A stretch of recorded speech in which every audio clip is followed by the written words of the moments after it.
This is the second part of the simple editing scenario tutorial that covers what is explained in Chapter 13 beginning on page 408. The first tutorial dealt with steps 1 through 4, where we took content from our source monitor, a voiceover, a second voiceover, and an SOT, or a soundbite, and we edited those to begin to form a structure for a video story. And we completed those steps. In this tutorial, we're going to begin with step 5, which is on page 409. We're going to cover the steps involved in editing in B-roll and natural sound over top of the voiceover segments that currently contain no video information. So to do that, let me go back to Avid Media Composer. And very quickly, let's just play what we have from the first tutorial to get a sense of where we are. At its core, the mission of the Elon Academy is all about opportunity. I think it's a really neat program that reaches out and identifies children in our system that would be successes in higher education, and it provides the opportunity for them to see what college campus is like and to see what college classes are like. Each summer, the Elon Academy extends this ambitious mission to a new group of academically gifted and promising students. So we have the beginning of a narrative sequence that's roughly about 30 seconds long at this point, and we want to go back in step 5 and begin to cover these black holes, if you would, where a gray filler slug sort of covers video track 1, indicating that there's no video material in that space. So we want to cover that with B-roll, and we want to use natural sound also from the B-roll to supplement that. So for this step of the tutorial, I'm going to reverse the 3-point editing strategy. And by reversing it, in the last tutorial, we put a clip into the source monitor and we marked an in and out point to identify which portion of that clip we wanted to bring down in the timeline. And then we set a single in point in our timeline. This time I want to be a little bit more proactive in terms of where my B-roll material is going to begin and end. And to do that, I'm going to reverse it by setting an in point and an out point in my timeline and a single in point up here in the source monitor.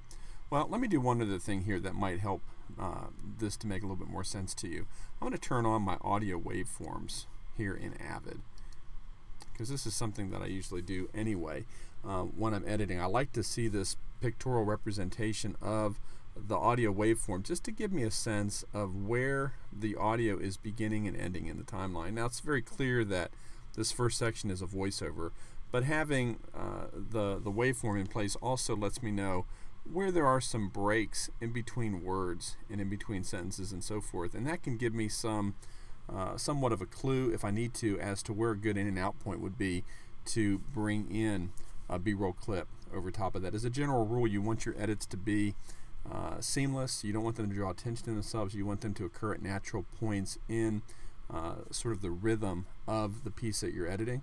And when you're first beginning, one of the best ways to do that is just to make sure that you place your edit points where there's some sort of a natural transition in the content flow of the narrative.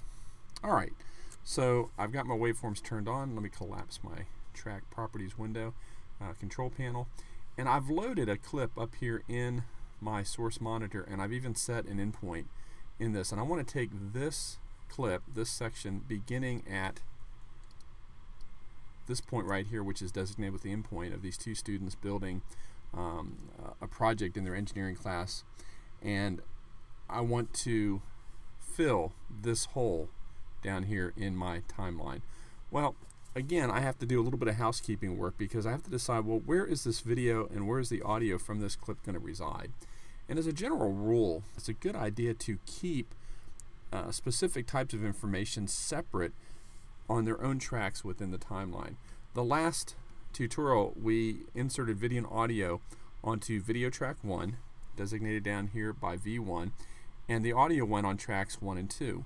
Audio tracks in most NLE software programs occur in pairs, so A1 and 2 are designated tracks to store or to provide regions for my primary audio, my voiceover, and my SOTs. I'm going to go ahead and create an additional video track, and it will be labeled sequentially V2.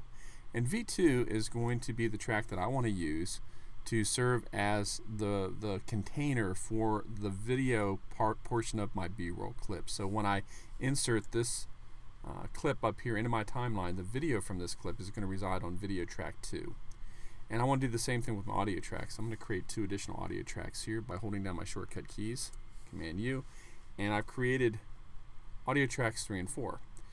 And so I'm going to use these tracks to serve as sort of the home for the audio portion of all my B-roll. Whenever I edit B-roll into my timeline, the video portion of the B-roll will be copied to V2, and the audio information associated with that clip will be copied to A3 and A4. Alright, so I'm going to go ahead and perform this edit. I've got to do a little bit of housekeeping here just to make sure I have the right tracks targeted, so that when I perform the edit, these sort of blue indicated areas are going to remind me that these are the tracks that the audio and the video information are going to be recorded to. So down here in my timeline, I'm going to mark an endpoint at the very beginning of my story, and I'm going to mark an out point right before the SOT begins. And so the idea is when I perform this edit, it's going to take this clip beginning at this endpoint, and it's going to fill this region in my timeline on video track 2, audio tracks 3 and 4, from this endpoint to this out point with that information. And we'll perform the edit, and there's my clip. And if I play through this, we'll be able to see and listen to the effect on my program monitor. At its core, the mission of the Elon Academy is all about opportunity. In a way, I think it's a really... Alright, so one thing off the top of my head that I can see that needs a little bit of work is that my natural sound came in a little bit too prominent. It's competing with the primary audio of the voiceover. So I want to bring those levels down. And to do that too, it would help if I turn on my audio waveforms for my natural sound. And you can see they indeed look to be a little heavy. I used 2 different microphones, and that's why the waveforms look a little different here in the timeline. So I'm going to go up to my Tools window, turn on my audio mixer, and I'm just going to fix this as I go along because it'll just be a lot more pleasing to the ear. And my audio mixer is an iconic representation of a 4-channel audio mixer, because right now all I have is 4 channels of audio. I have A1, A2, A3, and A4. I'm going to go ahead and group these together so that as I control the volume sliders on this, they'll move together in tandem. I'm going to select my natural sound clips down here in the timeline, and I'm just going to bring those levels down. As a matter of fact, I think I'm going to ungroup them, and I'm going to bring that one all the way down, leave this other one up a little bit, and let's just play through this and hear how this sounds. At its core, the mission of the Elon Academy is all about... Now you're not picking that up probably through the microphone here, but I'm getting just a little bit of that natural room sound, just a little bit of the ambience to go along with the B-roll that connects this room to the person who's watching by having that audio reference, a little bit of the audio from the actual scene in which that clip came from. It just adds to the realism of the moment and helps just keep the viewer and the listener more fully engaged in the story as it's playing. So let's play through this from the beginning. At its core, the mission of the Elon Academy is all about opportunity. I think it's a really neat program. So there we have it. That's a B-roll clip, and you can begin to see that my first pass involved putting a voiceover followed by an SOT and then followed by a voiceover. And my second pass was to fill those blank portions of video with B-roll and natural sound to add visual support to the audio narrative as the story unfolds. Now, this is not to say that I can't also add B-roll over top of this person speaking. This is a fairly long sound bite, and so I might at some point want to go ahead and cut in, and I'm just going to pick a random place here in his SOT. Success is in higher education, and it provides the opportunity for them. And we'll set an out point right there. So I'm gonna we'll cut to the person speaking, and then when we get to this point in the timeline, we're going to continue to hear him speaking, but his picture will disappear and it will be covered by B-roll.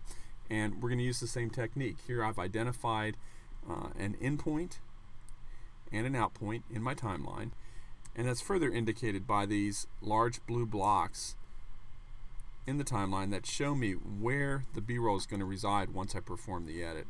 And I'm going to go over to my bin and choose a second B-roll clip to fill the space. And I've already got this part where I want it to be, so I'm going to choose an endpoint in this clip to designate that I want this clip beginning at this endpoint right here to fill this hole in the timeline that I've marked with an endpoint and an out point down here on video track 2 and audio 3 and 4. And I'll perform the edit, and there it is. And I have a feeling I'm going to have to do some work on the audio here as well, so let me just go ahead and do that very quickly just to bring those levels down.